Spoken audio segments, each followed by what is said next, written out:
napanood mo ba yung Senate hearing ng ABS sa Senado?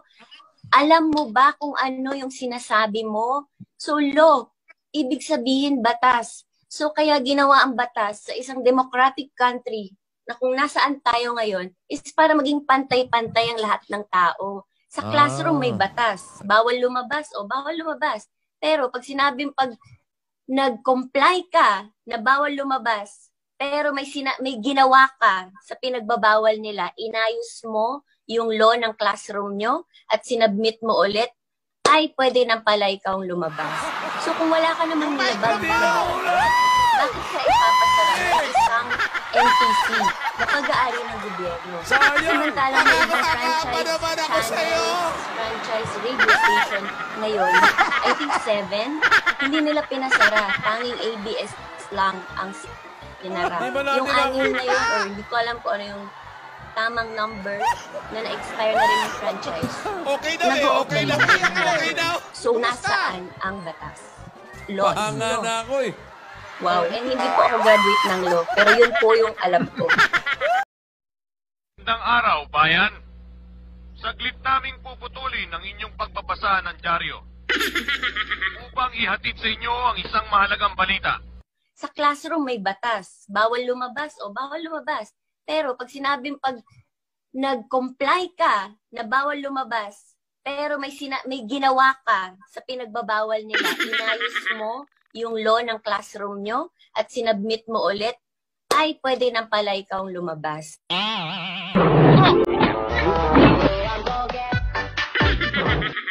Sa classroom may batas. Bawal lumabas o bawal lumabas. Pero pag sinabi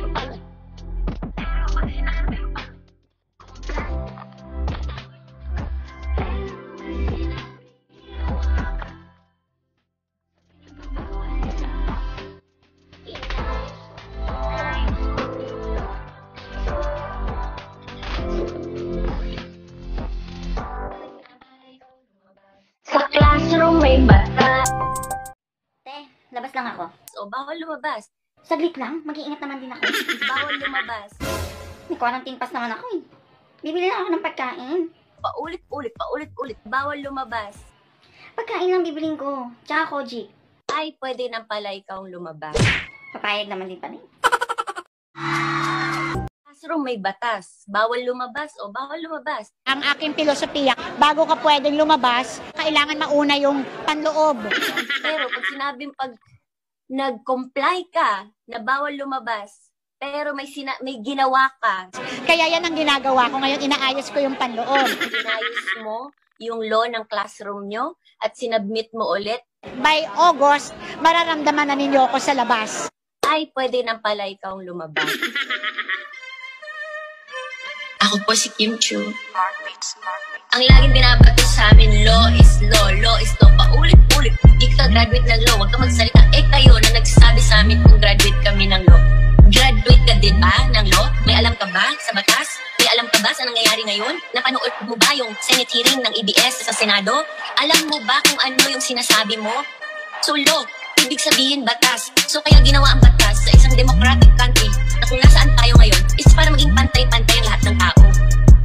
Sa classroom may batas. Bawal lumabas o bawal lumabas. Pero pag nag-comply ka na bawal lumabas, pero may ginawa ka sa pinagbabawal nila, inayos mo yung law ng classroom nyo at sinabmit mo ulit, ay pwede na pala ikaw lumabas. So kung wala ka namang nilabag na batas, bakit ka ipapasara ng isang NTC na pag-aari ng gobyerno? Samantalang may ibang franchise channels, radio station ngayon, I think 7, hindi nila pinasara. Tanging ABS lang ang tinara. Yung 6 na yun na na-expire na rin yung franchise, nag-go-operate na rin hanggang ngayon. So nasaan ang batas? Law is law. Wow, hindi po ako graduate ng law, pero yun po yung alam ko. Classroom may batas. Bawal lumabas o bawal lumabas. Pero pag nag-comply ka na bawal lumabas, pero may ginawa ka sa pinagbabawal nila, inayos mo yung law ng classroom nyo at sinabmit mo ulit, ay pwede nang pala ikaw lumabas.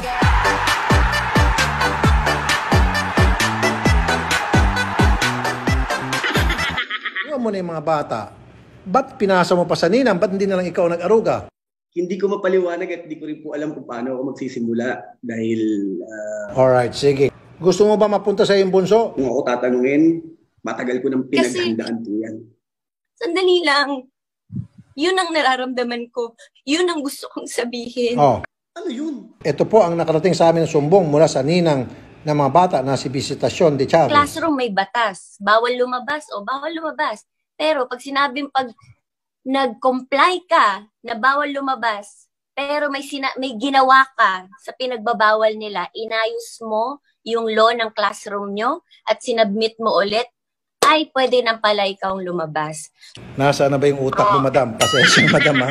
Ako po'y natatawa at nanggigigil. Pantay-pantay ang lahat ng tao. Sa classroom may batas.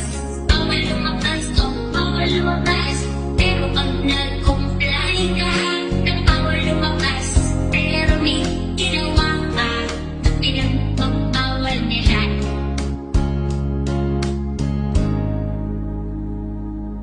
Inayos mo yung law ng classroom nyo at sinabit mo ulit, ay pwede na pala ikaw lumabas.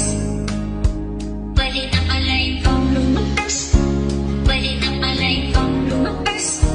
Pwede na pala ikaw lumabas. Wala ka namang nilabag na bakas. Pwede na pala ikaw lumabas.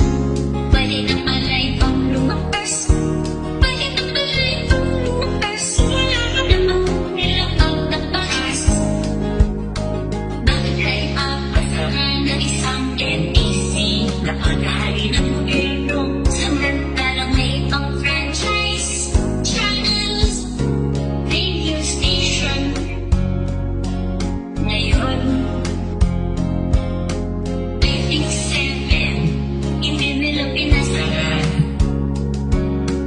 Tanging init lang ang sinara. Yung anim na, alam ko na yung tamang number. Na-expire na rin yung franchise na saan ang batas. Ay, pwede na pala ikaw lumabas. Pwede na pala ikaw lumabas. Pwede na pala ikaw lumabas. Pwede na pala ikaw lumabas. Wala ka namang nilabag na bakas. Pwede na pala ikaw lumabas. This is the most important lesson. Sa classroom may batas. Bawal lumabas o bawal lumabas. Pero pag sinabing nag-comply ka na bawal lumabas, pero may ginawa ka sa pinagbabawal nila, inayos mo yung law ng classroom nyo at sinabmit mo ulit, ay pwede na pala ikaw lumabas. So kung wala ka